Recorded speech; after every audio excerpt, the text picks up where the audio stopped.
একদিন রাফি নামে এক ছেলেকে তার বাবা একটি নতুন ফোন উপহার দিল। ফোনটা দেখতে সাধারণ হলেও এতে একটা অদ্ভুত অ্যাপ ছিল, নাম উইশ কল।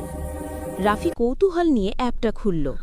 অ্যাপ বলল, আজ তুমি একটি ইচ্ছা ফোন কল করতে পারবে, কিন্তু সাবধানে, ইচ্ছে ভুল হলে ফলও ভুল হবে। রাফি হেসে বলল, আমি তো মানুষকে সাহায্য করতে চাই, দেখি এই ফোনটা কি পারে। সে কল করল আর ইচ্ছে করল, আমার স্কুলের গরিব বন্ধুগুলো যেন কাল সবাই নতুন ব্যাগ আর বই পায়। রাত পেরোল। পরদিন স্কুলে সবাই অবাক, গরিব বন্ধুদের ডেস্কের নতুন স্কুল ব্যাগ, পরিষ্কার ইউনিফর্ম আর বই রাখা। সবাই জিজ্ঞেস করল, এটা কিভাবে হলো? রাফি শুধু হাসল, সে কাউকে কিছু বলল না। বাড়ি ফিরে অ্যাপ আবার খুলল।